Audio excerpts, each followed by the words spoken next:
Salut à tous, c'est Bérangère de Pattes en l'air et bienvenue dans ce troisième défi, des défis du vendredi. Aujourd'hui on va parler communication animale parce que c'est un sujet que vous adorez et pourtant je vous ai jamais fait vos exercices sur ce thème, donc c'est l'occasion. Pour ce défi, dans un premier temps, vous allez choisir si vous voulez le réaliser avec ou sans votre chien. Sachez que c'est a priori sans danger sur vos animaux, mais je sais que certains d'entre vous préféreront ne pas commencer avec leur animal. On dit aussi qu'en communication, le plus dur c'est avec son propre animal et je suis tout à fait d'accord avec ça, mais aujourd'hui on va rester dans quelque chose de très simple, donc accessible à la grande majorité d'entre vous, non dangereux sur vos animaux, donc vous pouvez le faire avec votre chien, un animal que vous connaissez, peu importe, même un autre, tout à fait autre chose, une poule, un chat, peu importe. Ces exercices sont notamment disponibles dans le livre de Martha Williams qui s'appelle La connexion perdue et qu'on vous recommande vivement. Vous trouverez directement le lien dans la barre d'information de cette vidéo. Le premier choix qu'on vous laisse pour ce défi, c'est sans votre animal. Ce petit exercice aura pour but de développer votre intuition et maintenant du coup on passe directement aux exercices avec ou sans animal. Sans animal d'abord,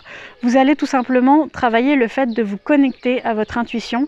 Si vous ressentez, comme le dit Martha dans son livre, une situation confuse ou qui vous perturbe comme ça peut l'être en ce moment avec le confinement, ce qu'on vous propose c'est de vous connecter à votre intuition, de poser les questions à votre intuition, une question assez précise quand même, sur ce qui vous attend dans les prochains jours par exemple, sur un domaine précis de votre vie, de noter les ressentis que vous avez. Il va falloir vous connecter à vous. La respiration, votre connexion à votre respiration peut d'ailleurs vous aider à cela, à vous recentrer sur vous-même. Écoutez ce que votre intuition vous dit et notez-le. Notez à chaque fois, notamment, vous pouvez aussi en allant plus loin, notez à chaque fois que votre intuition vous murmure quelque chose, le notez et quelques jours plus tard, une semaine, 10 jours plus tard, reprenez votre petite note et voyez les résultats par rapport à ce qui s'est réellement passé, comparez la réalité et ce que vous avez pu noter. Les résultats peuvent être très surprenants. Deuxième option maintenant, avec votre animal, avec un animal que vous connaissez. Si vous débutez dans la pratique de la com animale, je vous conseille de le faire avec un animal qui est présent face à vous et de vous connecter à son regard. Tout simplement, on va essayer de faire passer un message ou une émotion à son animal.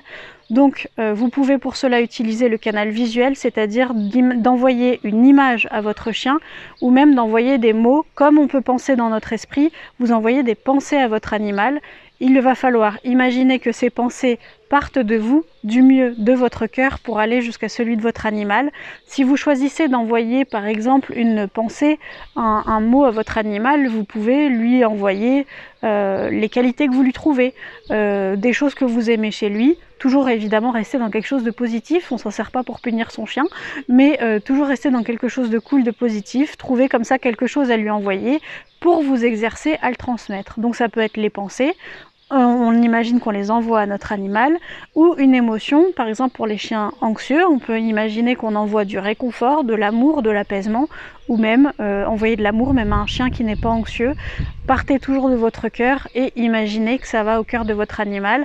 Personnellement, ça prend la forme d'une boule blanche en moi qui part par-dessus et qui va vers l'animal. Si vous n'êtes pas du tout avec ces méthodes-là de com animal, si vous y croyez pas du tout, c'est absolument pas un problème. Donc je peux très bien imaginer que ça peut paraître perché un petit peu, mais on fait ça pour ceux évidemment qui veulent approfondir la chose par ces petits exercices qui sont des exercices pour débuter. Tout ça, ça va servir à développer votre intuition, à développer vos ressentis, à faire attention à vos ressentis. Quand vous communiquez, le plus facile au début, c'est de le faire les yeux fermés, mais si vous êtes à l'aise les yeux ouverts, n'hésitez pas à le faire. Quand vous le faites avec un animal, connectez-vous bien à son regard, avec votre regard tout simplement, plongez dans son regard et ensuite fermez les yeux pour là envoyer votre message, votre intention, votre émotion. Voilà, donc je comprends aussi que pour ce défi, ça va être dur de nous partager les résultats. N'hésitez pas à nous mettre en commentaire ce que vous avez pu ressentir si vous le voulez, parce que c'est aussi quelque chose d'intime. Donc si vous le souhaitez, partagez votre expérience avec nous. En tout cas, on espère que cette vidéo vous aura plu et je vous dis personnellement à très bientôt pour un nouveau défi du vendredi. Salut!